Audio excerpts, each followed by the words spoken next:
Muy buenos días, queridos hermanos, amigos. Hoy, este domingo 14, como lo hemos estado anunciando, queremos compartir desde nuestras casas esta ceremonia, ceremonial que el Señor Jesucristo dejó instituido para su iglesia, como es la Cena del Señor. Mis queridos hermanos, quiero decirles que el hecho de poder estar en este distanciamiento físico, a veces más que el término como se usa de social, es un distanciamiento físico, porque a través de estos medios Dios nos permite compartir, en este caso, la comunión a la luz de la palabra y hoy en especial con la Cena del Señor. Quiero decirles que esto no era nuevo. Dios mismo al pueblo israelita les dio fiestas, les dio celebraciones, les dio acontecimientos que significaron el hecho de poder hacer memoria. Y como bien oraba nuestro hermano hace unos minutos, de recordar, de hacer memoria, de remembranzas que significaran para ellos siempre tener en la mente algo valioso y importante para sus vidas. En Levítico 23 no vamos a ir ahí, solo lo cito. El Señor da ordenanzas y da actos y fiestas de memoria para que los tengan presente, actos especiales que significan valiosos para el pueblo judío, que aún hoy las siguen realizando, lo siguen recordando año con año. Y entre muchas o varias celebraciones, como por ejemplo la fiesta de la expiación, la fiesta de los tabernáculos, la fiesta de Pentecostés, tenían un significado y era la celebración. Hoy que queremos compartir la Cena del Señor, parte de una celebración también muy especial para los judíos, que era la Pascua. Y justo quiero invitarles a que abran su Biblia ahí en el Evangelio de San Lucas, en el capítulo 22, a partir del versículo 7. Lucas 22, 7. Ahí vamos a iniciar nuestra lectura y justo también inicia con una celebración que era continua, seguida a la Pascua, y es la fiesta de los ácimos o panes sin levadura. Y dice así la palabra de Dios. Lucas capítulo 22, versículo 7. Llegó el día de los panes sin levadura, en el cual era necesario sacrificar el cordero de la Pascua. Y Jesús envió a Pedro y a Juan diciendo: id, preparadnos la Pascua para que la comamos. Ellos le dijeron: ¿dónde quieres que la preparemos? Él les dijo: he aquí, al entrar en la ciudad os saldrá al encuentro un hombre que lleva un cántaro de agua. Seguidle hasta la casa donde entrare, y decida al padre de familia de esa casa: el maestro te dice, ¿dónde está el aposento donde he de comer la Pascua con mis discípulos? Entonces él os mostrará un gran aposento alto ya dispuesto, preparado allí. Fueron pues y hallaron como les había dicho, y prepararon la Pascua. Cuando era la hora, se sentó a la mesa y con él los apóstoles, y les dijo: cuánto he deseado comer con vosotros esta Pascua antes que padezca, porque os digo que no la comeré más hasta que se cumpla en el reino de Dios. Y habiendo tomado la copa, dio gracias y dijo: tomad esto y preparadlo entre vosotros y repartirlo entre vosotros, porque os digo que no beberé más del fruto de la vid hasta que el reino de Dios venga. Y tomó el pan y dio gracias y lo partió y les dio, diciendo: esto es mi cuerpo que por vosotros es dado. Haced esto en memoria de mí. De igual manera, después que hubo cenado, tomó la copa diciendo: esta copa es el nuevo pacto en mi sangre que por vosotros se derrama. Mis queridos hermanos, hoy que tenemos dispuesto y que con toda la solemnidad desde nuestras casas, ahí tenemos dispuesto un pedazo de pan, algún jugo de uva o de otro tipo. Quiero solo enfatizar en el hecho de lo que dice el versículo 19, en la parte final: haced esto en memoria de mí. Y como dije, Dios se encargó de dejarles a los judíos fiestas solemnes. Y justo en referencia a la Pascua, en Éxodo 12:14, les dijo, y este día os será en memoria, y habéis de celebrarlo como solemne a Jehová durante vuestras generaciones, por estatuto perpetuo lo celebraréis.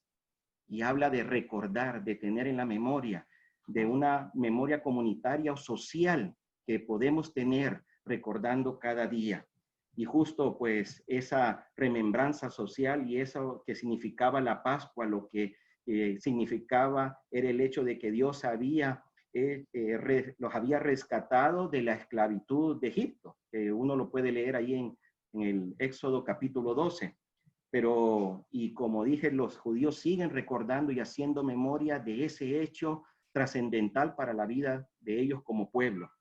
Ahora bien, para nosotros, los creyentes en Cristo, la iglesia del Señor, la noche antes de ser crucificado, Jesús instituyó su propia mesa de recuerdo o de memoria, de remembranza, de poder tener presente. Y ahí en Lucas 19 hace el énfasis de hacer esto en memoria de mí, hacer esto en memoria de mí.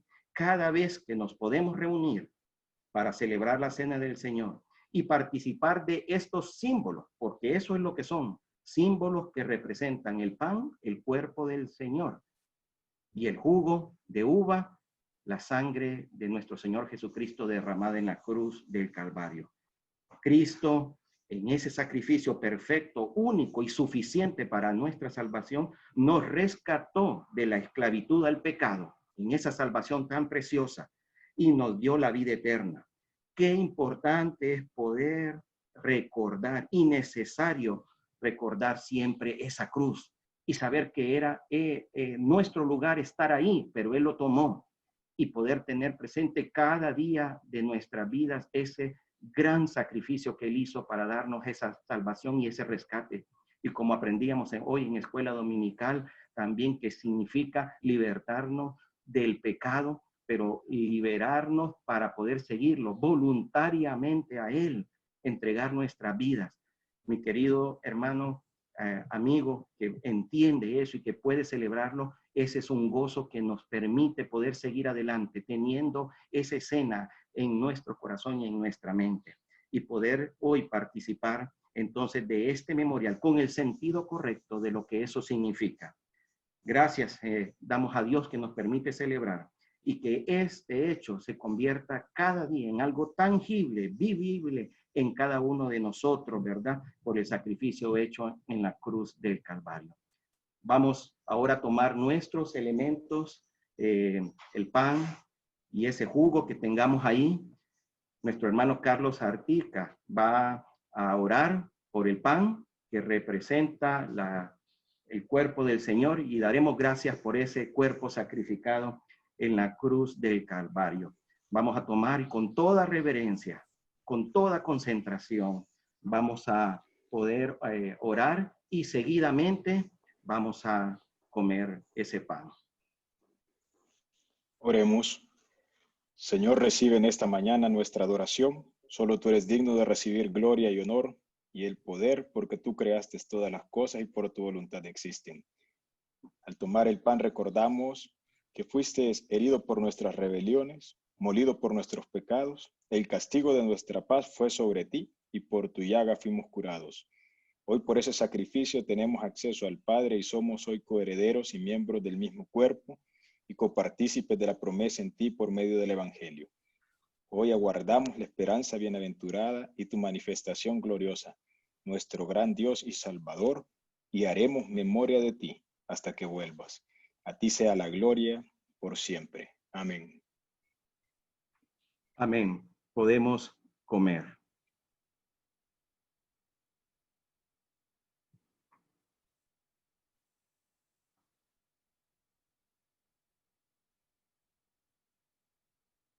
De igual manera, después que hubo cenado, tomó la copa, diciendo: esta copa es el nuevo pacto en mi sangre que por vosotros se derrama. Tomando ahí nuestro jugo, va a orar nuestro hermano Rey Borjas por la sangre derramada del Señor Jesucristo en la cruz del Calvario. Oremos, hermanos. Amado Dios, gracias, Señor, por darnos hoy la bendición, el privilegio de venir al trono de su gracia con la libertad que Jesucristo nos ha dado, Señor. Gracias por su Santo Espíritu morando en cada uno de nosotros, que nos hace, Señor, recordar este día que celebramos la Santa Cena del Señor, Padre. Gracias porque voluntariamente Jesucristo, su Hijo, se ofreció en sacrificio vivo para librarnos a nosotros, Señor, y perdonarnos de todo pecado. Gracias por esa sangre derramada que nos limpia de todo pecado y nos hace aceptos hijos de Dios, herederos de Dios. Gracias, bendito Dios, por su amor mostrado a través de Jesucristo en la cruz.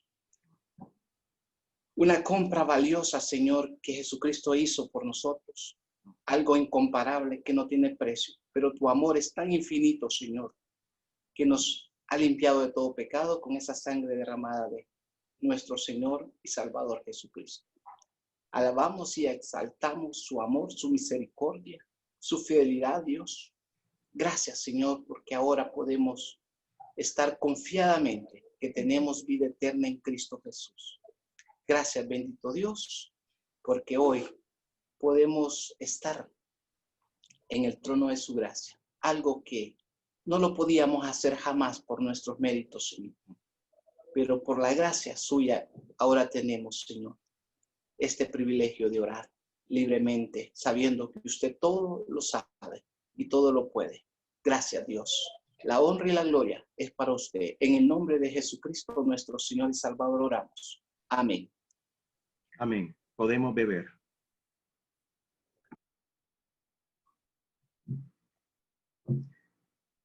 Así pues, todas las veces que comiereis este pan y bebiereis esta copa, la muerte del Señor anunciáis hasta que Él venga. Vamos a orar. Gracias, Padre, te damos por esta oportunidad que nos permites, a través de este distanciamiento físico, pero desde nuestros hogares, poder con solemnidad, Señor, con reverencia, con esperanza, Señor, seguir esperando tu venida, confiando plenamente, Señor, de que tú vendrás. Es inminente tu venida, Señor, y que nos permite celebrar este memorial, Padre, confiando plenamente en el sacrificio que hiciste en la cruz y en la esperanza puesta también, Señor, de tu próxima venida. Ayúdanos a vivir, Señor, entregados a ti, Señor, viendo tu rostro, Padre, siguiendo tus preceptos en tu palabra, Señor, y que te honremos y te glorifiquemos cada día. En el nombre de Cristo Jesús oramos. Amén. Señor les bendiga, mi hermano.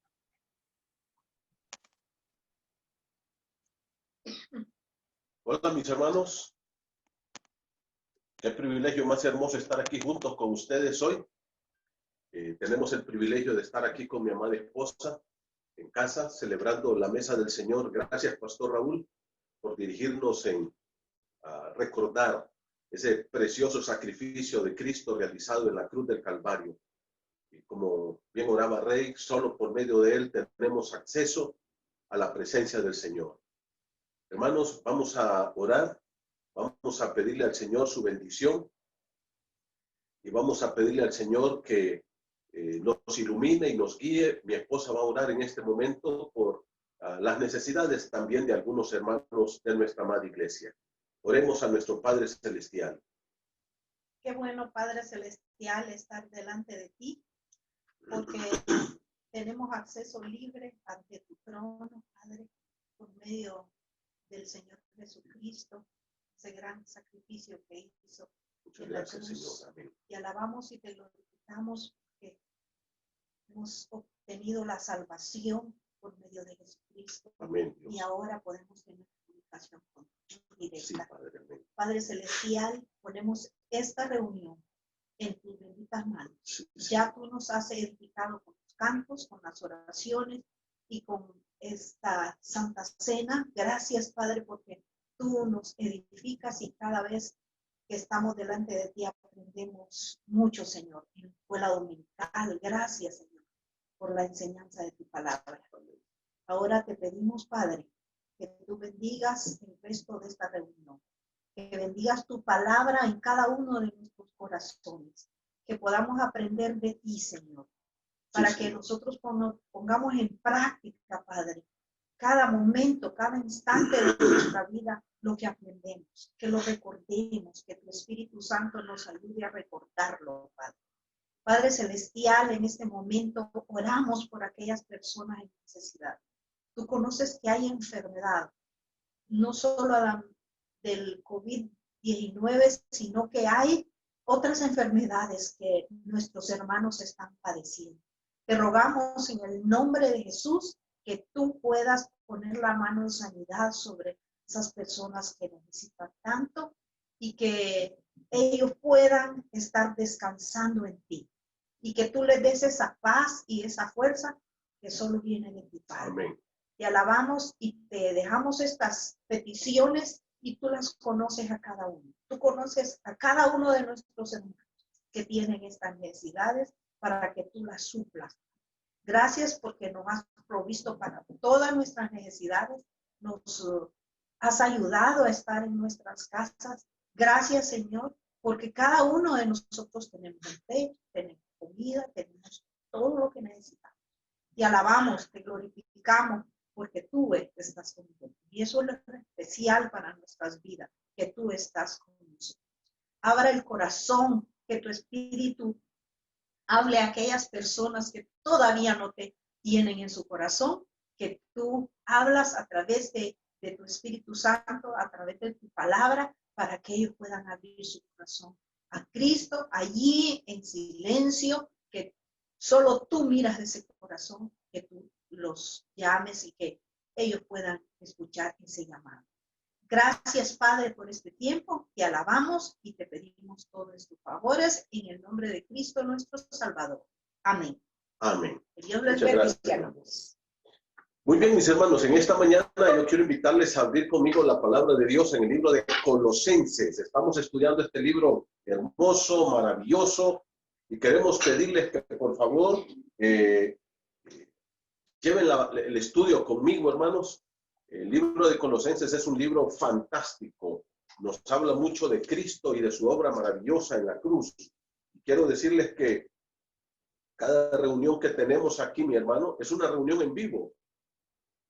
O sea, yo estoy aquí ahorita predicándole, no es una grabación. Después quedará grabado, pero ahorita estamos aquí juntos alrededor de la palabra para estudiar la palabra de Dios. Y como siempre lo digo, mi hermano, este es el libro de Dios. Aquí es donde Dios te habla a ti y me habla a mí. ¿Quieres oír la voz de Dios? Aquí. Lee este libro, estúdialo, medita en él día y noche, dice la Escritura. Y no andemos pensando en que Dios nos va a hablar ahí, que tenemos que ir a un retiro y que tenemos que tener una meditación trascendental y escuchar la voz de Dios. Escúchala a través de este libro. Este es el libro de Dios para nosotros. Esta es la voz de Dios. Esta es la voluntad de Dios para nosotros. Todo lo que Dios te quiere decir, hermano, está aquí en este libro maravilloso. Por tanto, yo quiero animarte para que te vuelvas un estudioso asiduo de la Escritura, que tengas hambre de la palabra de Dios. Dios dice, yo mandaré hambre a la tierra, y no hambre de pan, ni sed de agua, sino hambre de mi palabra.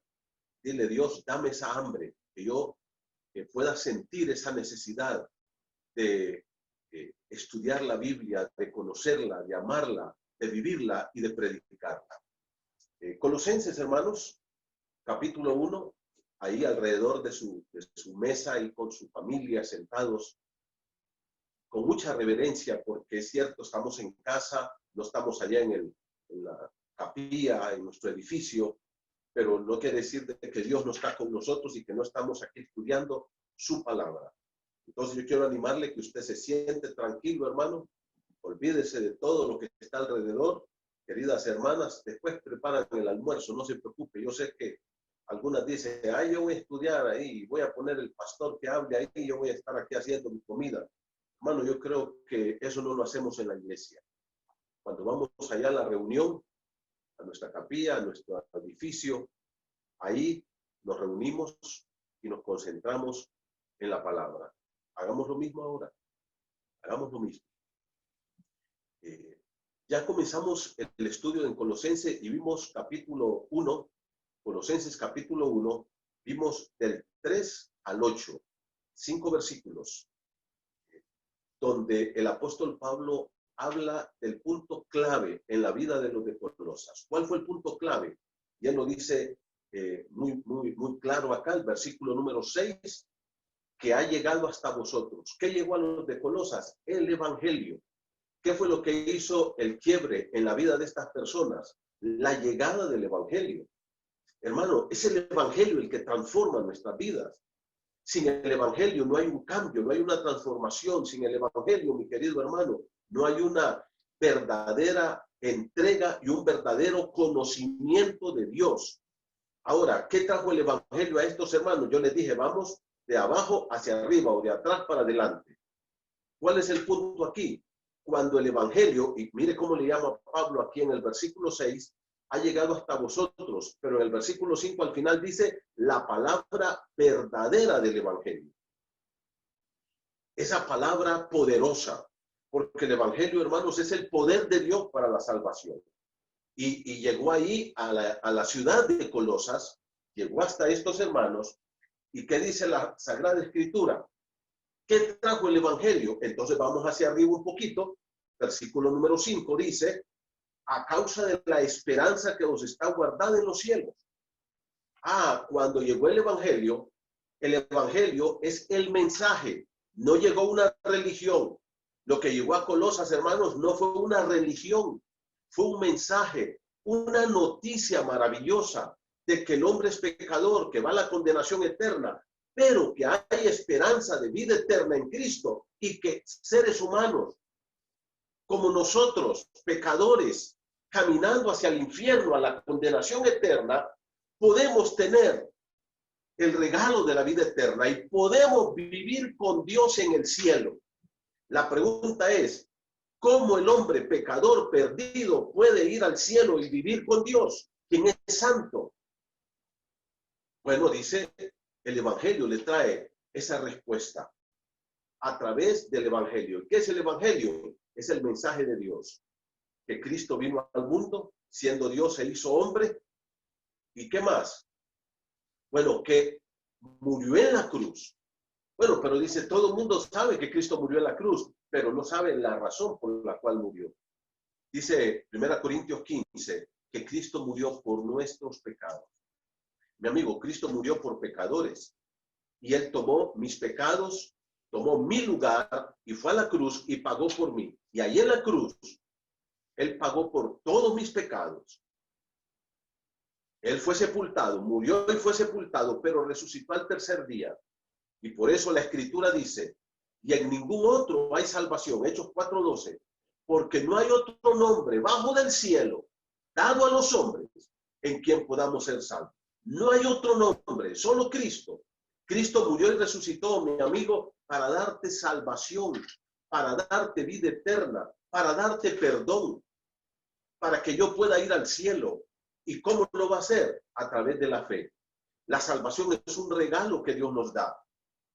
Mira, es un mensaje tan sencillo, pero que al hombre le cuesta tanto entender. Que no tiene que hacer nada.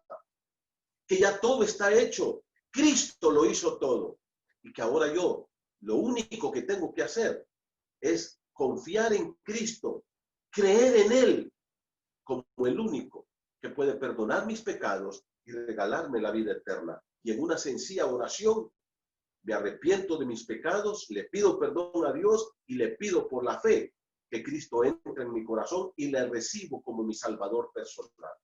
Y entonces dejo de confiar en mi religión, en mis buenas obras, en mi dinero, en mis títulos, en mis diplomas, en mi apellido y en todo lo que yo pueda hacer para ir al cielo. Porque nada de eso me va a salvar, solo Cristo. Renuncio a confiar en estas cosas y pongo mi fe en Cristo. Ese es el evangelio. Llegó y entonces ellos escucharon que a través de Cristo hay una esperanza de vida eterna. Que el hombre puede vivir en el cielo con Cristo Jesús eternamente si cree en Él como su Salvador. Ahora, cuando ellos escucharon el evangelio les les presentó la esperanza de la vida eterna. ¿Y qué pasó, mis hermanos? Bueno, ellos creyeron en Cristo, recibieron a Cristo, y eso está en el versículo número 3. Dice, damos gracias a Dios Padre de nuestro Señor Jesucristo. Y dice Pablo, ponga atención en el verso 4, habiendo oído de vuestra fe en Cristo Jesús. Le llegaron noticias a Pablo de que en Colosas un buen grupo de personas pusieron su fe en Cristo. Él escuchó esto. Y entonces, ¿qué hizo Pablo? Se puso de rodillas y puso a esta gente en las manos de Dios y dice, doy gracias. Permanentemente Pablo estaba dando gracias por estos hermanos. Ahora, hermanos, Pablo dice, versículo número 3, mire, damos gracias a Dios. ¿Qué lo llevó a Pablo a dar gracias a Dios? ¿Y cuándo daba Pablo gracias a Dios? Ahí en el mismo versículo 3 lo dice, siempre orando por ustedes. O sea, cuando Pablo se postraba en oración, permanentemente, siempre lo hacía, daba gracias a Dios por esta iglesia. Porque era una iglesia maravillosa, un grupo de hermanos especiales. Pero no solamente daba gracias, y esto nos lleva a la segunda parte. Previo a ir a la segunda parte, yo quiero recordarles el tema de esta carta.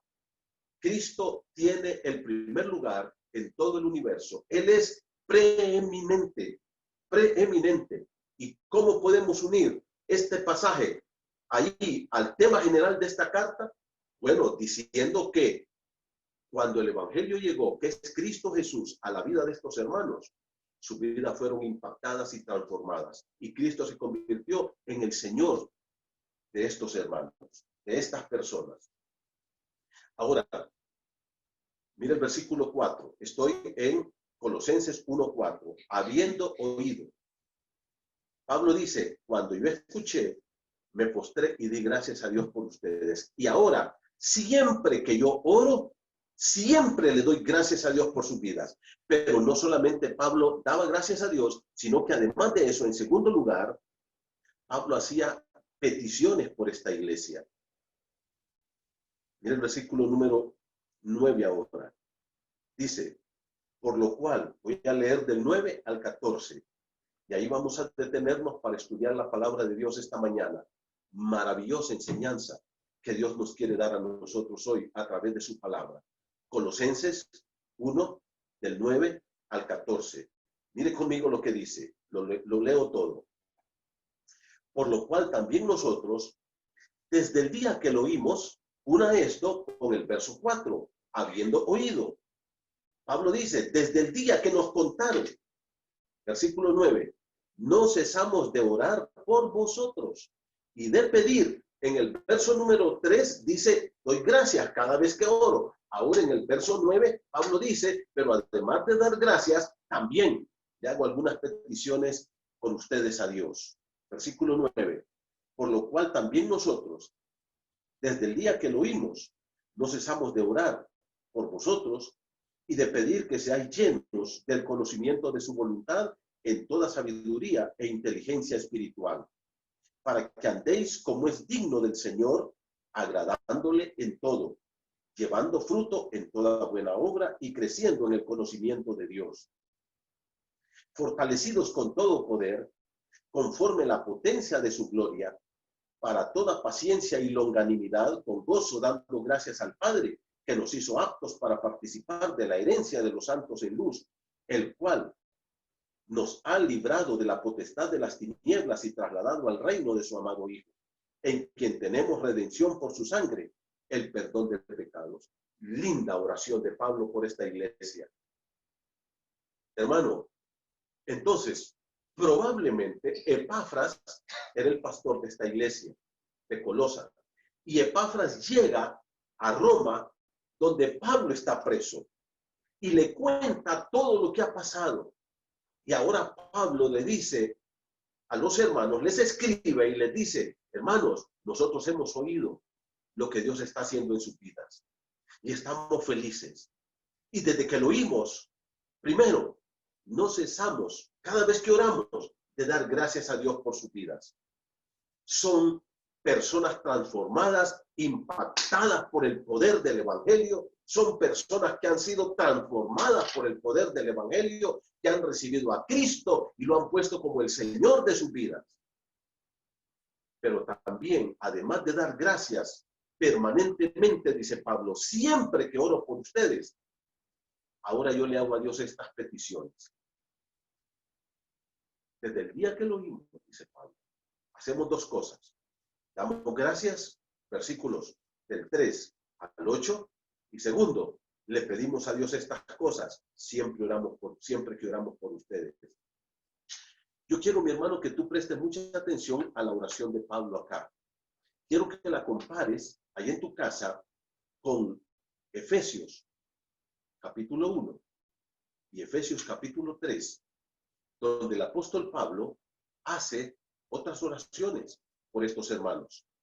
Por ejemplo, en Efesios capítulo 1, del 15 al 23, y Efesios capítulo 3, del 14 al 21, el apóstol Pablo hace dos oraciones más, ahí por los hermanos de Éfeso, que dicho sea de paso, hermano, eran personas que vivían cerca. Colosas y Éfeso estaba cerca, ahí en el Asia Menor, lo que hoy es Turquía.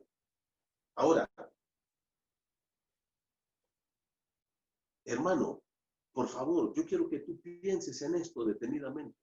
Mira, yo y la iglesia permanentemente estamos orando por hermanos que están enfermos, por hermanos que salen todos los días a trabajar y que se exponen a esta cuestión del coronavirus, para que Dios los guarde, los cuida, los proteja. Oramos por sus necesidades económicas, oramos por aquellos que no tienen trabajo, oramos por aquellos que tienen sus empresas, las cuales están en crisis, y todo eso, hermanos, está bien. Es lindo orar unos por otros y apoyarnos unos por otros, pero no nos quedemos a ese nivel de cuestiones materiales, salud, trabajo, comida, pago de casa, empresa, y este nivel material. Tenemos que ir a un nivel más profundo en nuestras oraciones, el nivel espiritual de nuestra gente. Si ustedes leen las oraciones de Pablo, porque esta es una oración, aquí Pablo les dice a los hermanos de Colosas, esto es lo que yo pido por ustedes. Ahora, le hago una pregunta. ¿Habían problemas de salud en Colosas? Claro que sí. ¿Habían problemas de trabajo? Claro que sí. Eso ha existido toda una vida. Pero Pablo dice, hermano, lo más importante es tu vida espiritual. Que tengas trabajo, eso está bien. Pero si tú, con trabajo o sin trabajo, no eres una persona temerosa de Dios, que vive para Dios, tu vida la estás perdiendo.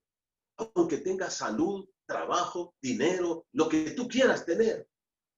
Pero si no tienes el temor a Dios en tu corazón, si no te preocupas por crecer en tu relación con Dios, en tu caminar con Dios, en tu vida espiritual, tu vida es un desperdicio. Tu vida es un desperdicio, mi hermano. Suponete tú que yo me vaya para los Estados Unidos, que allá consigo un buen trabajo, que empiece a trabajar y ahorre, y ahorre, y ahorre, y ahorre dinero, que compre una casa enorme, grande, que compre 2, 3 carros bonitos, que tenga mi closet lleno de ropa, que tenga mi refrigeradora llena de comida. Pero un día compro un boleto de avión y me vengo para Honduras. ¿Okay? Y la persona, la gente, los que están aquí, que me reciben, me preguntan, ¿cuántos dólares trajiste? Y yo les diga, nada, ni uno, mis bolsas están vacías. Ah, y tu dinero, no, allá lo dejé botado. Y tu casa, allá quedó botada. Y tus carros, allá quedaron botados. Y tu ropa, y tu comida, no, todo lo dejé allá. Y entonces, ¿a qué fuiste? ¿Qué hiciste? No, hacerlo, y allá lo dejé. ¿Qué pensarían mis amigos de mí? Oh, este tipo perdió la cabeza, es retrógrado. va allá, trabaja como loco, hace dinero y compra casas y compra carros, ropa, comida y deja todo botado y se viene. ¿Sabe que eso es lo mismo que hacemos nosotros? Porque nosotros vamos a irnos a vivir a la patria celestial y allá no vas a llevar ni tus carros, ni tus cuentas de banco, ni tu comida, ni tu ropa, ni nada. Estamos desperdiciando la vida aquí si no la dedicamos a Cristo. Lo más espiritual que tú puedas hacer, hermano, es vivir para Cristo. Y no estoy diciendo que dejes tu trabajo, que dejes botada tu casa, que seas un irresponsable, que no pagues tus servicios. No, estoy hablando de que si tú eres un ingeniero, ahí, en tu trabajo, con un trabajo honrado, honesto y dedicado, des testimonio de Cristo y vivas para Cristo y que tu vida sea una luz para todos los demás que trabajan contigo. Que si tú tienes una empresa, que seas luz para todos tus empleados, teniendo una vida recta, pago justo, un trato humanitario para tus empleados. Que Cristo resplandezca en tu vida, ahí donde estás, y que Él ocupe el primer lugar, porque ese es el tema de esta carta. Cristo es preeminente. Cristo tiene la preeminencia en todo el universo y debe tener la preeminencia en tu vida. El día miércoles, que avancemos del versículo 15 al 23, vamos a estar viendo cómo Cristo debe ser preeminente, el que ocupe el primer lugar en mi vida y en tu vida. Ahora, mis hermanos, lo más importante en esta vida es tu consagración a Dios. Es tu consagración a Dios. Si Dios te ha llamado a estudiar, sé el mejor estudiante y sé una luz ahí alrededor de tus compañeros. Ilumínalos para que conozcan a Cristo. Si tú eres médico, contador, empresario, estudiante, ama de casa, si tú eres un banquero, lo que tú seas, ahí donde Dios te tiene, pon a Cristo como el primer lugar de tu vida. ¿Y cómo lo vas a hacer? Aquí Pablo nos da los elementos más importantes. Mire, en primer lugar, vamos a ir al verso 9. Dice, por lo cual, ahora se dan cuenta que por lo cual está conectado con lo que dijo del versículo 3 al verso 8. ¿Qué fue lo que dijo? Que el evangelio llegó a Colosas y que el evangelio transformó la vida de estos hermanos. El poder del evangelio es un poder transformador, mi hermano. Es un poder transformador. ¿Y qué dice la Escritura? Por lo cual, mira el versículo 9, también nosotros, desde el día que lo oímos, una de eso con el verso 4 le dije, Pablo escuchó uno de la vida de esos hermanos, del testimonio de esos hermanos, del amor de esos hermanos, de los frutos que estaban dando en su vida, y daba gracias a Dios. Pero ahora dice, pero yo quiero que ustedes sigan creciendo. ¿Y cómo lo van a hacer? ¿Cómo van a transformar a Cristo en el Señor de su vida? Número 1, verso 9.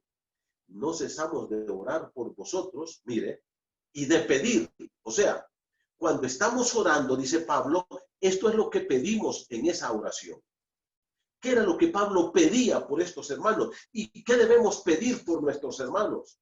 Dice que seáis llenos del conocimiento de su voluntad, en toda sabiduría e inteligencia espiritual. Pablo dice, miren hermanos, yo quiero que ustedes sean llenos. La palabra llenos en el hebreo es pleró, en el griego, perdón, es pleró, que quiere decir completamente llenos. Algo que no le falta nada. Y la palabra conocimiento aquí, hermanos, es la palabra epignosis, que quiere decir tener un conocimiento completo. Epignosis es una palabra compuesta. Epi quiere decir sobre. Y gnosis, conocimiento. Quiere decir tener un conocimiento completo, lleno, total. ¿Y de qué? Mire cómo dice, ¿de qué, hermano? La voluntad de Dios para tu vida. Pablo dice, la petición, una de las peticiones más grandes que yo le hago a Dios por ti, es que tengas un conocimiento pleno, total, de lo que es la voluntad de Dios para tu vida. Hermano, yo tengo una pregunta. ¿Tú tienes conocimiento de qué es lo que Dios quiere para tu vida? Ayer los chicos tuvieron una enseñanza maravillosa en cuanto a el noviazgo y matrimonio. Chico, ¿qué es lo que Dios quiere para tu vida con respecto al matrimonio? Que andes loqueando por ahí, por acá, que andes ahí agarrando aquí, agarrando allá y tocando aquí, tocando allá. Eso no es de Dios. Que te cases con cualquier persona, que tengas relaciones aún con personas que no son del pueblo de Dios. Eso no es de Dios. Que hagamos negocios y que hagamos dinero de cualquier forma, aunque tengamos que transar y hacer negocios turbios y robar y mentir y extorsionar, porque hay muchos negociantes que más que negociantes son extorsionadores.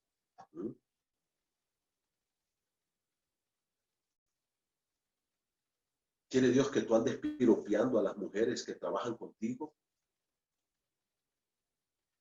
¿Que traiciones a tu esposa? Dice Pablo, quiero que sean llenos del conocimiento de su voluntad. Hermanos, tener un discernimiento espiritual de esas circunstancias diarias, cotidianas, de modo que el conocimiento de la voluntad de Dios puede impactar nuestras vidas. Y hay tres áreas aquí en el conocimiento de la voluntad de Dios. Primero, el completo conocimiento de la voluntad de Dios. Mire lo que dice, que seáis llenos, que tengamos un conocimiento completo. Segundo, ese conocimiento viene con sabiduría divina. Dice, en toda sabiduría e inteligencia espiritual. La palabra inteligencia aquí es discernimiento espiritual. Eso es lo que Dios quiere de ti y de mí. Que tú y yo, mi hermano, podamos tener un discernimiento espiritual, no mundano, no satánico, de qué es lo que Él quiere para nuestras vidas. Si hay algo importante en la vida de todos los hijos de Dios, mis hermanos, es el conocimiento de la voluntad de Dios. En el libro de Juan 4, Jesucristo llegó a Samaria, se sentó ahí en el pozo, los discípulos se fueron, los 12, a buscar comida, y en eso llegó la mujer samaritana, platicó con Jesús, y mientras estaba platicando, ya terminando la plática, llegan a sus discípulos con la comida. La mujer deja su cántaro y se va corriendo al pueblo a decirle a todos los de Samaria que había conocido al Mesías. Los discípulos que acaban de llegar con la comida empiezan a servir y le dicen, maestro, come. Y Jesús no está comiendo. Y los discípulos dicen, ¿alguien le habrá traído de comida? Y Jesús les dice, yo tengo una comida que vosotros no conocéis. Y mi comida es que haga la voluntad del que me envió, que acabe su obra. Hermano, para el Señor Jesucristo, hacer la voluntad de Dios era más importante que su comida física. Hermano, ¿qué tan importante es la voluntad de Dios para tu vida? ¿Qué tan importante? Cuando Cristo estaba por morir en la cruz unas horas antes de ser capturado, ¿te acuerdas lo que le dijo al Padre en aquella oración? Padre, he terminado la obra que me diste que hiciese. Lo que tú me mandaste hacer, ya lo hice, Padre. ¿Te acuerdas cuántos años tenía Jesús? 33 años. No necesitó 80, ni 90, ni 100 años para hacer la obra de Dios. 33 años. Y le dijo, Padre, he acabado tu obra. Padre, he hecho tu voluntad. ¿Y cuál es el resultado? Yo te he glorificado en la tierra. Hermano querido, hacer la voluntad de Dios en tu vida, en mi vida, es más importante que todo lo que podamos hacer en esta tierra. Ahora, hay algunas cosas importantes que quiero decir, por lo menos 4, con respecto a la voluntad de Dios. Número 1, conocer a Dios en primer lugar. Hay personas que quieren hacer la voluntad de Dios sin conocer ni tan siquiera a Dios. No conocen a Jesucristo como su Salvador. Mi amigo, si tú me estás escuchando en este momento, quiero decirte que lo primero que tú tienes que hacer para hacer la voluntad de Dios es conocer a Jesús como tu Salvador.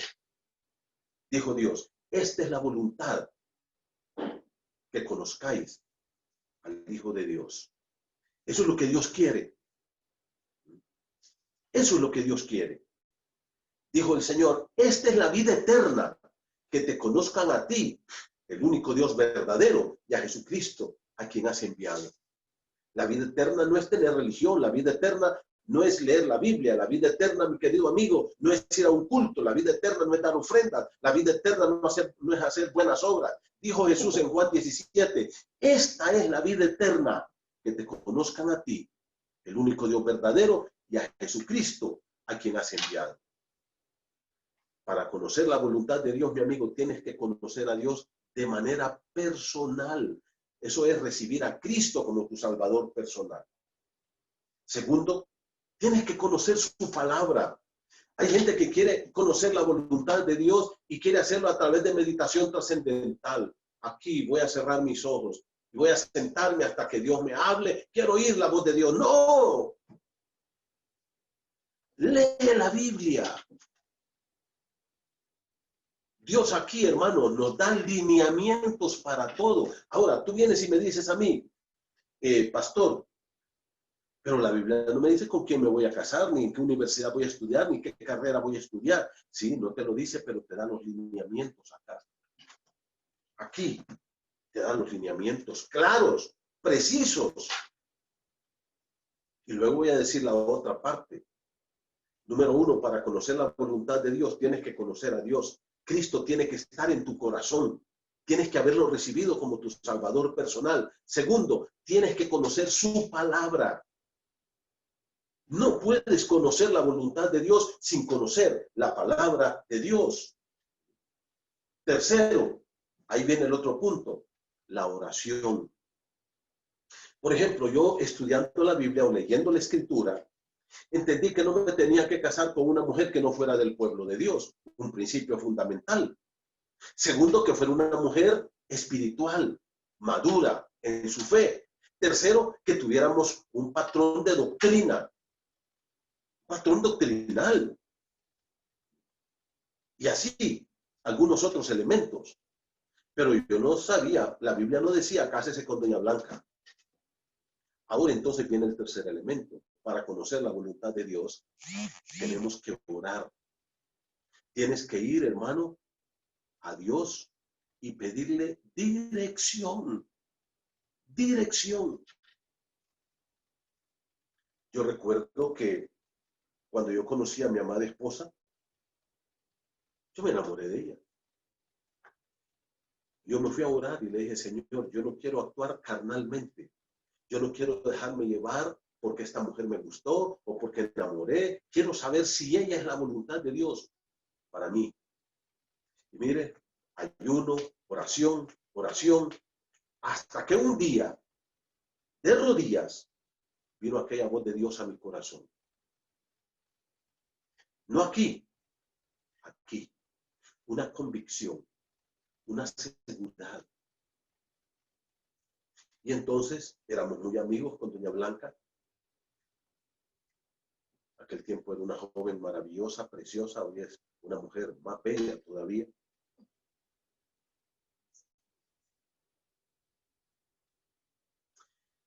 Y la llamé. Estábamos estudiando en el seminario. Y nos fuimos a caminar por la cancha y le digo, Blanqui, yo te quiero decir una cosa. Y me quedó viendo y me dice, ¿qué me quieres decir? Que me voy a casar contigo. Y se asustó. 2 años después nos estábamos casando, porque tenía convicción. Y hasta ahora, yo estoy seguro, 100%, que ella era la voluntad de Dios para mi vida. 1, conocer a Dios, tener a Cristo en tu corazón. 2, estudiar la palabra. 3, mucha oración. Hay gente que conoce a Cristo, que lee la palabra, pero que no ora para pedir dirección a Dios. Hace negocios que le van mal. ¿Por qué? Porque no buscó la dirección de Dios. No la buscó. Yo me acuerdo, hace muchos años estaba pastoreando una iglesia y habían dos hermanos ahí que eran empresarios muy fuertes, y vino un banco de allá de Inglaterra buscando socios aquí, reunió un grupo de hombres en Honduras y les presentó que eran un banco y no sé qué. Y ahí estaban estos dos empresarios, miembros de nuestra iglesia, los dos líderes de nuestra iglesia. Y uno de ellos me dice: pastor, no estoy convencido de eso y voy a orar para que Dios me guíe. El otro, no, eso es lo mejor, y no oró. Esta persona que no oró se metió en este negocio y ¿sabe qué? Era una extorsión. Perdió todo. Perdió todo su dinero. Por no orar, por no pedir la dirección de Dios. En cuarto lugar, mi hermano, la cuarta cosa que es clave para la voluntad de Dios en tu vida es querer hacerla. Número uno, conocer a Dios de manera personal. Número dos, conocer la voluntad de Dios en su palabra, conocer la palabra. Tercero, orar mucho pidiendo esa dirección de Dios. Y cuarto, querer hacer la voluntad de Dios. Quiero decirte que no siempre me fue bien a mí. Un tiempo conocí una chica y comencé a orar. Y vino aquella convicción a mi corazón que esa chica no era la voluntad de Dios, pero claro. Pero ¿sabes qué? Yo no quería hacer la voluntad de Dios. Y dije, no, ya me voy a meter a este noviazgo. Y me fue muy mal. Cuando te digo que me fue muy mal, es que me fue muy mal. ¿Por qué? Porque oré, pero no quería hacer lo que Dios me decía. Mi hermano, hay que querer hacer, porque a veces yo quiero hacer lo que yo quiero. Y quiero que Dios me conteste como yo quiero. Y Dios dice, no, hijo, eso no es lo que te conviene ahora. Mejor espera. Pero no queremos esperar. No queremos esperar. El propósito está bien definido. ¿Por qué debemos conocer la voluntad de Dios, mis hermanos? Miren lo que dice la Escritura. Versículo número 9 dice, bueno, perdón, sí, voy a leer el 9. Dice, esto pido en oración. Versículo 9. Y de pedir que seáis llenos del conocimiento de su voluntad, en toda sabiduría e inteligencia espiritual, en un discernimiento espiritual. Hermano, estas cosas, aunque sean cosas de este mundo, debemos discernirlas espiritualmente. ¿Qué vas a estudiar? Ay, bueno, pues da lo mismo ser ingeniero que médico. No, no da lo mismo. ¿Qué es lo que Dios quiere que tú hagas? Y tienes que ir a Dios y discernirlo espiritualmente, donde Dios te quiere usar. ¿Por qué quiere Dios que seas médico? ¿Por qué quiere Dios que seas ingeniero? ¿Por qué quiere Dios que seas empresario? Mira el versículo número 10. Para. Para, hermanos, es una preposición que nos indica un propósito definido. Esto es lo que Dios quiere. Por eso Dios quiere que tú conozcas su voluntad. Mire cómo dice, para que andéis como es digno del Señor. Hermano, esta frase implica que no importa lo que tú y yo hagamos, en el concepto de que si Dios quiere que seas médico, sé médico, ingeniero, sé ingeniero, economista, sé economista, que Dios quiere que seas profesor, sé profesor, que Dios quiere que seas un empresario, sé empresario, pero dentro de la voluntad de Dios y que ahí donde Dios te tiene, mire cómo dice el verso 10, que andéis. La palabra andar aquí es sinónimo de comportamiento, para que se comporten como es digno. ¿Sabe lo que quiere decir la palabra digno? Que le dé honra a Dios. En otras palabras, lo leo de esta forma. Dice, para que se comporten, versículo 10, estoy leyendo el verso 10, para que se comporten de la forma en que le da honra al Señor. Hermanos, este es el punto más importante. No importa si tú eres empresario dentro de la voluntad de Dios y Dios te tiene ahí, honra a Dios. Mire lo que dice, esto mismo lo dice Pablo en el capítulo 4 de Efesios. Mire conmigo Efesios 4:1. Dice la palabra de Dios así. Busca conmigo Efesios 4:1.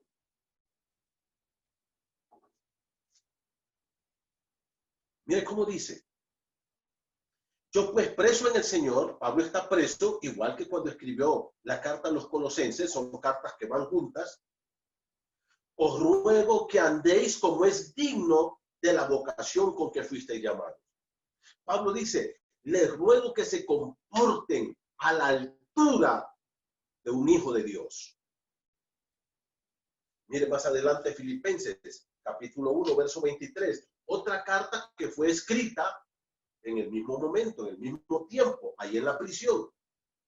Mira el versículo 1, Filipenses 1:27 dice, solamente que os comportéis como es digno del evangelio. Hermano, dignifica tu posición como hijo de Dios. No la pisotees. No la pisotees, por favor. No la pisotees. Dice que os comportéis como es digno de un hijo de Dios. Mira, Primera Tesalonicenses. Después de Colosenses está Primera Tesalonicenses, capítulo 2. Verso 12 dice, Pablo, hablando a los tesalonicenses, les dice, Primera Tesalonicenses 2:12, y os encargábamos que anduvieseis como es digno de Dios. ¿Qué dice? Les encargamos, hermanos, que se comportaran a la altura del Dios que ustedes tienen. No pisoteen el nombre de Dios. Cuando tú das mal testimonio y permites que tus amigos alrededor se rían del evangelio, se burlen de Dios, no eres un digno representante del Señor. Por tanto, andar aquí es sinónimo de ¿qué? Regresemos a Colosenses capítulo 1, de comportarnos, de forma de vida. ¿Y qué dice la Escritura, mis hermanos? Que nosotros tenemos que comportarnos como es digno de Dios. ¿Y qué nos enseña la palabra de Dios aquí? La otra pregunta es, ¿y cómo se comportan las personas a la altura de Dios? Y ahora viene entonces la respuesta a esta pregunta. Primera cosa, mire conmigo en el versículo 10. Para que andéis como es digno del Señor, agradándole en todo. ¿Ya ves lo que dice aquí? Para agradar a Dios, hermanos, tenemos que hacer las cosas ¿cómo? De acuerdo a su voluntad. Si tú no haces las cosas de acuerdo a la voluntad de Dios, no le puedes agradar. Suponete que yo como padre le diga a mi hijo, hijo, quiero que hoy vayas al supermercado o que vayas a la ferretería y me compres esta lista de cosas. Y mi hijo se va, pero cuando viene con otras cosas que yo ni tan siquiera le puse en la lista. Y no me trae nada de lo que puso en la lista. ¿Crees que me va a agradar? ¿Crees que voy a estar contento? Lo primero que voy a decir, ¿y eso qué traes? ¿De dónde lo sacaste? No, es que no quise comprar lo que estaba aquí, sino que te compré esto. No, hijo, pero yo esto es lo que necesitaba. Sí, pero esto es lo que yo quería comprar. No me va a agradar. Mi hermano, agradar a Dios es hacer lo que Él dice que debemos hacer. Si tú quieres agradar a Dios, tienes que hacer su voluntad. Entonces, dice Pablo, sean llenos del conocimiento de su voluntad, con un discernimiento espiritual. ¿Con qué propósito? Para que vivan y se comporten a la altura de lo que Dios merece. ¿Y cómo lo vamos a hacer? ¿O cuál va a ser el resultado? Bueno, vamos a agradarle entonces a Él. Dios va a estar contento y satisfecho con tu vida y con mi vida. Va a decir, mire, ese empresario que yo tengo ahí, vale la pena. Ese médico, vale la pena. Ese ingeniero que tengo allá en esa empresa, me dignifica. Porque hace su voluntad. Versículo número 10. Primera cosa, vas a agradar a Dios. Segunda cosa, mira el versículo 10, esto ya lo dijimos la vez pasada. Llevando fruto en toda buena obra. Vas a dar fruto. Ya hablamos de eso y no lo voy a repetir. Vas a dar fruto. Pero hay una tercera cosa más, versículo número 10. Creciendo en el conocimiento de Dios. Entonces, tú vas a ir creciendo porque vas a ir conociendo a Dios. A propósito, hermano, quiero decirte que cuando dice aquí en el versículo número 10, creciendo en el conocimiento de Dios, la palabra conocimiento aquí es un poquito diferente que la que usó allá atrás. Allá en el versículo 9, cuando dice de pedir que sea lleno del conocimiento de Dios, es epignosis. Pero la palabra que está aquí abajo es ginosco. Entonces la pregunta es, ¿y cuál es la diferencia entre estas dos palabras? Te lo resumo rápidamente. Epignosis es conocimiento, aquí, en la mente. Un discernimiento espiritual. La palabra ginosco, que está aquí en el versículo 10, creciendo en el conocimiento de Dios, quiere decir conocer a alguien a través de compartir con él. Por ejemplo, ustedes me conocen a mí. Si usted me mira en la calle y me dice, hola pastor, hola Manuel, usted me conoce. Pero la persona que más me conoce a mí es doña Blanca. ¿Por qué? Porque vivimos todos los días. Ella sabe cuál es mi comida favorita, mi color favorito. Ella sabe qué es lo que a mí me gusta, qué es lo que no me gusta, porque ella convive a través de la experiencia. Entonces, cuando tú tienes el conocimiento de Dios, el discernimiento espiritual, conoces su voluntad, tratas de hacerla, tratas de vivir como es digno del Señor, entonces lo vas conociendo a través de ese diario caminar con Él. Y entonces tú dices, vale la pena. Esta es la palabra que el apóstol Pablo usa aquí en el libro de Filipenses, una paginita atrás, una paginita allá atrás. Mira conmigo, por favor. Versículo 7. Filipenses capítulo 3, verso 7. Mire conmigo esto. Es interesante lo que dice aquí Pablo. Dice, pero cuántas cosas eran para mí ganancia. ¿Qué cosas? Todo lo que él había hecho atrás en su vida, cuando era Saulo de Tarso. Su religión, sus títulos, su dinero, su diploma, su poder, su influencia. Todo lo que Pablo había logrado. Sus éxitos personales. ¿Ok? Ahora, mi hermano, dice, todas esas cosas, mire cómo dice el versículo 7, estoy leyendo Filipenses 3:7, que eran para mí ganancia, eran mis motivos de gloria, eran los títulos que yo tenía colgados en mi pared. ¿Qué dice? Las he estimado como pérdida. Versículo 8, y ciertamente aún hoy, tiempo presente, dije Pablo, aún estimo todas las cosas como pérdida por la excelencia, porque hay algo mucho mejor, que es el conocimiento de Cristo Jesús mi Señor, por amor del cual lo he perdido todo y lo tengo por basura. Pablo dice, mire, cuando yo tuve el conocimiento de Cristo aquí en la mente y luego en mi corazón y lo traduje en una vida de caminar con Él, de conocerlo. Por ejemplo, en mis necesidades, conozco yo a Cristo. Me puedo rendir ante Él y adorarlo y pedirle que llene mis necesidades. Y puedo ver la mano de Dios proveyéndome. Ese es conocer a Cristo a través de la experiencia. Si te partió un ser querido, si murió un ser querido en tu vida, tú puedes conocer a Cristo a través de esa experiencia. Y puedes decir, mire, Dios me sacó de esta prueba tan dura. Dios me dio la fuerza. Yo creí que no podía resistir, pero aquí estoy de pie porque Dios me sostuvo. Eso es conocer a Dios a través de la experiencia.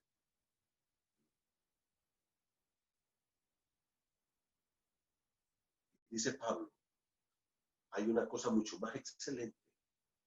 Versículo número 8, la excelencia del conocimiento de Cristo Jesús, mi Señor. Por amor del cual, dice, lo he perdido todo. Todo eso lo tiré. Lo tengo por basura para ganar a Cristo. Pablo dice, esas cosas títulos, dinero, fama, poder, cualquier cosa, eso es basura comparado con Cristo. Entonces Pablo dice, mira, llegó un punto en mi vida que tuve un encuentro personal con Cristo. El evangelio también llegó a Pablo. Y entonces dice Pablo, yo puse en una balanza mis éxitos personales, la persona de Cristo en la otra parte de la balanza. Y los pesé. Y Cristo tiene mucho peso. Esto no pesa nada. El conocimiento de Cristo, mi hermano, es lo más hermoso que tú puedes tener. Regresemos a Colosenses capítulo 1. Dice Pablo, creciendo en el conocimiento de Él. Hermano, yo te hago una pregunta a ti.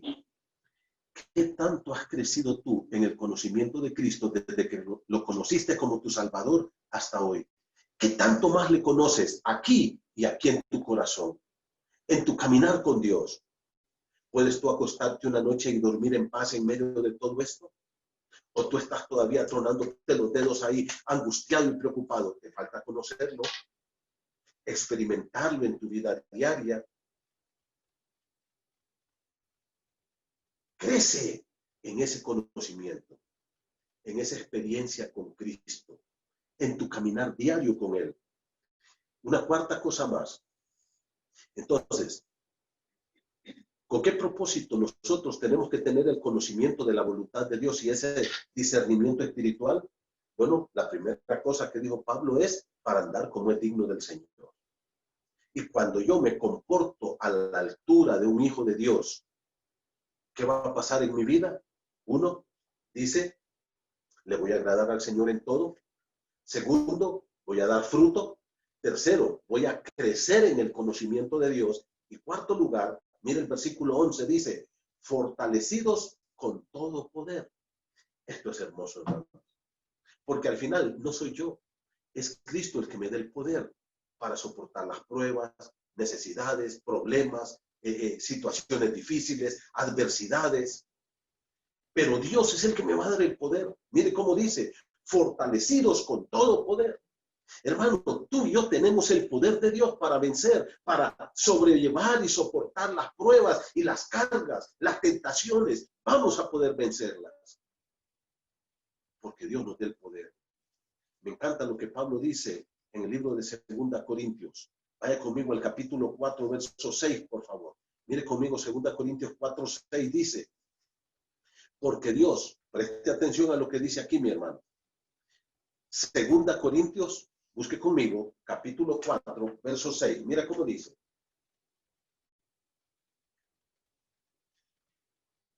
Porque Dios, está hablando del Dios eterno, soberano, Rey del cielo y de la tierra, que mandó, mire, una orden, que de las tinieblas resplandeciese la luz. ¿Dónde ocurrió esto? Génesis capítulo 1. Dios dijo, sea la luz, y la luz apareció. Porque Dios lo mandó, porque Él es el Rey, el soberano, el Rey del universo, y Él es el omnipotente Dios. Y mire cómo dice, ese Dios ahora ha venido a resplandecer en mi corazón y en tu corazón. Qué hermoso esto, hermanos. Qué maravilloso. Qué emocionante. Mira cómo dice. Versículo 7. Pero, problema, conjunción adversativa. Tenemos este tesoro. Ahora, este es un pronombre demostrativo cercano. No se refiere a cualquier cosa. ¿Saben cuál es el tesoro? Es Dios, del que habló en el verso 6. Tenemos este tesoro que ese Dios omnipotente viviendo en vasos de barro. ¿Quiénes somos los vasos de barro? Mira el versículo 7. Somos nosotros. Eres tú y soy yo. ¿Qué quiere decir vaso de barro? Frágil. Débil. Yo sigo siendo frágil y débil, pero yo tengo un tesoro viviendo aquí adentro. El Dios que vive en mí. Y mire cómo dice el versículo número 7. Para que la excelencia del poder sea de Dios y no de nosotros. Dios quiere darme el poder para que yo pueda vencer. Y por eso yo puedo ser fortalecido con todo poder. Y por eso, versículo número 8 dice, aunque estamos atribulados en todo, pero no estamos angustiados. ¿Qué quiere decir esto? Hay una pandemia aquí, pero yo duermo tranquilo, no me angustio por eso. Hay una enfermedad mortal a mi alrededor, pero yo duermo tranquilo. ¿Por qué? Porque no me angustia eso. Que yo no sé cómo va a resultar la economía de aquí a octubre, pero eso no me quita el sueño, no me angustia. Que yo tengo 3 hijos que se fueron y viven lejos y que no sé cómo están, pero eso no me angustia. Porque aunque haya tribulación, dice Pablo, no nos angustia eso. Versículo número 8. En apuros, pero no estamos desesperados, porque tenemos un Dios poderoso. Y mira cómo dice el 9, perseguidos. Y estos perseguidos es por causa del evangelio, pero no desamparados. Dios nos protege. Y Pablo llega a decir esto, derribados aún. Puede ser, dice, que estemos en el suelo, pero no estamos destruidos. Y ahí nos podemos levantar. ¿Por qué? Porque somos fortalecidos por el poder de Dios. Termino con lo que dice en los últimos versículos. Volvamos a Colosenses. 4 cosas dice Pablo en cuanto a andar como es digno del Señor. Que nos comportemos a la altura de un hijo de Dios, a la altura del evangelio de Jesucristo. Comportémonos como vale la pena que nos comportemos. Número 1, ¿cuál va a ser el resultado de ese comportamiento? Le vamos a agradar en todo. 2, vamos a llevar fruto. 3, vamos a crecer en el conocimiento de Dios, en esa experiencia diaria con Dios. 4, vamos a tener el poder de Dios que nos va a fortalecer. Y mire cómo dice, estoy en el verso 11, fortalecidos con todo poder conforme a la potencia de su gloria. ¿Se imagina el poder de Dios en mi vida, hermano? Podemos vencer las tentaciones, podemos vencer los obstáculos, podemos tener fuerza para levantarnos de un luto, podemos tener fuerzas para levantarnos en el hambre si no hay comida,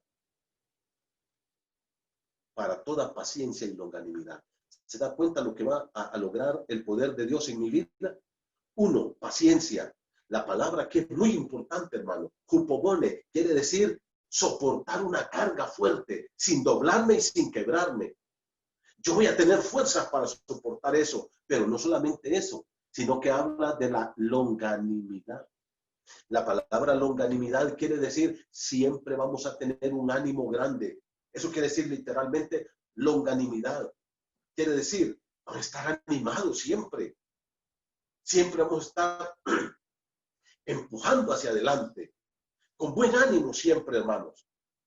Nunca con las manos caídas, derrotados y fracasados.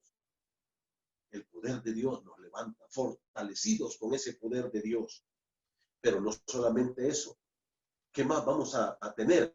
Número 1, paciencia, soportar esas cargas.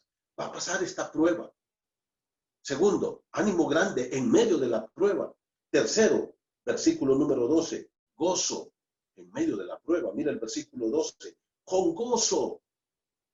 Vamos a estar alegres. El gozo de Cristo inundará nuestra mente y corazón. ¿Ah? Pero ¿qué dice el versículo?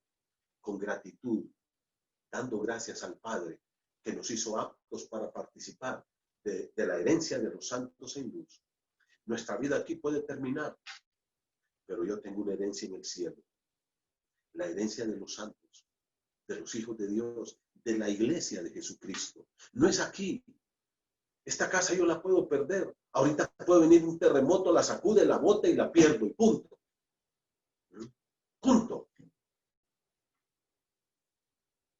Ahorita me puede dar un infarto, yo puedo empezar a enfermar, voy al médico y me dice, usted tiene un cáncer y está terminal. Sí, la vida da giros, hermano. Tú no te imaginas los giros que puede dar la vida. Tú vas a tu trabajo y estás seguro, tengo 20 años de trabajar y te llama el jefe y te dice, señor, usted está despedido. Y tú le dices, ¿pero por qué? Porque se nos da la gana de despedirlo. Tú no te imaginas los giros que puede dar la vida. Tú puedes llegar a tu casa, llega tu esposo y te dice, amor, y esto ha ocurrido muchas veces. Lo siento mucho, pero me voy. Tengo otra mujer. Ya no quiero vivir contigo. La vida da giros. Tú no te imaginas los giros que puede dar la vida.